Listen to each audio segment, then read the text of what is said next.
And if Elon Musk had just made up a lie and said it, that would be bad. It would be really bad.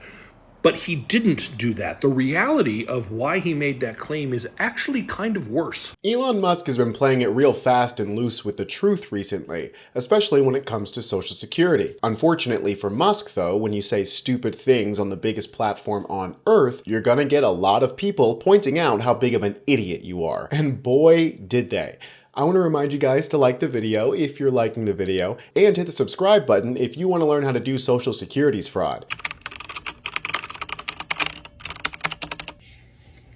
I'm in. You might have seen this post in which Elon Musk claims that there's thousands of people who are actually dead collecting Social Security. He posted this picture that has the age groups by decade here on the left, and you can see that there are tons of accounts for people who are 120 upwards to 199. Clearly, any logical person who has dealt with data like this will have realized that there's something going on that they don't quite understand. But not Elon Musk. He thinks he's the smartest man on the earth, so surely no one has ever looked at this before because it's actually fraud. Now, there's multiple reasons why Elon made a complete fool of himself by posting that list. Dizzy Ent does a great job explaining the first part of it. I'll let him explain that, and then I'll jump in with some more info. So Elon Musk and Doge have set their sights on Social Security, and he's already claiming massive fraud, with his first claim being that there are 150-year-olds who are collecting Social Security.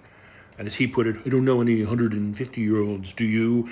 And right-wing Twitter has just gone apeshit with this. So spoiler alert, no, 150-year-olds are not collecting Social Security. And if Elon Musk had just made up a lie and said it, that would be bad. It would be really bad.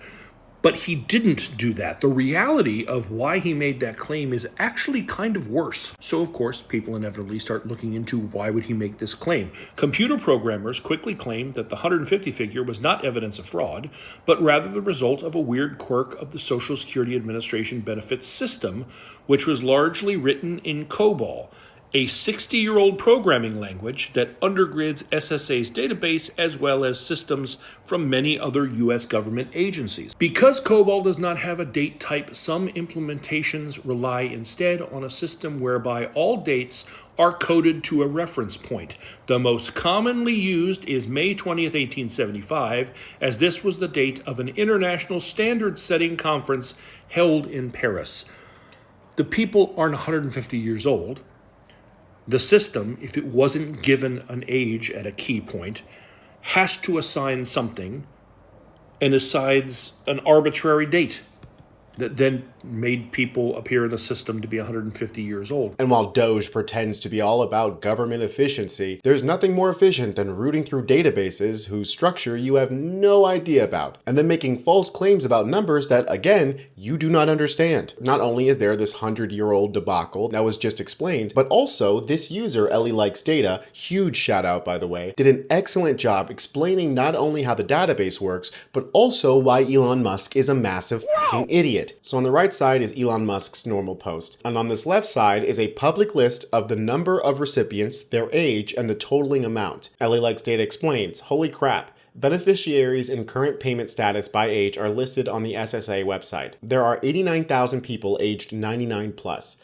Census lists the population of 99 plus as 134,000. So clearly there aren't thousands of people over the age of 99 actually receiving benefits, regardless of what numbers he sees in the system. Ellie continues to break down the amount of actual money that left the Treasury towards Social Security recipients. And according to the Treasury statement, as of December 2024, $111 billion went out to SSA. 51.7 million people got an average of $1,975, which totaled $102 billion. The rest is covered by spouses and dependents, which she breaks down here. 1.8 million spouses received $930, that's $1.7 billion. 713,000 children received $917, that's $655 million, and so on. And when you total all of this number up, the sum is exactly the money that the Treasury outlaid in December 2024. It is all completely accounted for. And what's incredible is that she even explains how Elon Musk made this mistake. There are two separate files.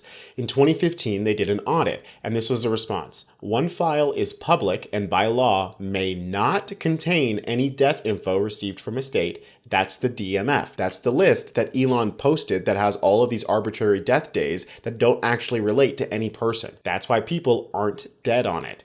The other file with state info that they use for benefits, it has the death records. Of course, any normal person would have no idea that Social Security uses two different lists of people because of this, that, and the other reason. But Elon Musk is not a normal person. He sees something that he doesn't understand and he screams fraud. But of course, he doesn't actually believe that there's fraud. He just knows that his audience is dumb enough to accept it. The Republicans are just bold-faced lying now. We have gotten so far from the truth that they know that there's no repercussions for just lying, making stuff up, and then laughing about it afterwards. Here's Jesse Watters flat out admitting on Fox News that they are pushing out false propaganda that they're getting off of social media. They know that these are false statements and conspiracies being made up by fringe alt-right weirdos online, but they take them and legitimize them by parroting the false statements on Fox News. That goes directly into the ears and eyes of the Trump administration, who takes in those lies and then starts parroting them too. Now all of a sudden the truth becomes what these crazies are saying instead of what's actually verifiable with data. If we were a fair and just society, what Jesse Watters says in this clip would be considered a massive ethics violation.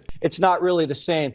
Dana, we are waging a 21st century information warfare campaign against the left, and they are using tactics from the 1990s. They are holding tiny press conferences, tiny little rallies. They're screaming into the ether on MSNBC. This is what you call top-down command and control. You get your talking points from a newspaper, and you put it on the broadcast network, and then it disappears. What you're seeing on the right is asymmetrical. It's like grassroots guerrilla warfare. Someone says something on social media, Musk retweets it, Rogan podcasts it, Fox broadcasts it, and by the time it reaches everybody, millions of people have seen it. It's free money. And we're actually talking about expressing information. They are suppressing information. All well and good, Jesse, except that the information that you're expressing and spreading to millions is full of lies and misinformation. Free money, more like free from thought. It's not the job of a news network or journalists, which they pretend to be on Fox News, to grassroots the truth. There's supposed to be a level of integrity here when it comes to finding out what's actually happening in the real world and reporting on that, not just what some wacko says on Joe Rogan. I mean, I've got to laugh to keep myself from screaming. The one thing I will say is that he's right in that the Democrats are using 1990s tactics to talk to the people. We don't need any more press conferences. We don't need any more interviews. What we need is a massive consolidation of the left in order to stand behind one unified message. Because these weirdos have set fire to the Constitution and are actively threatening to throw gasoline all over it. I'm Tony Hinderman with Really American, and I'll catch you next time.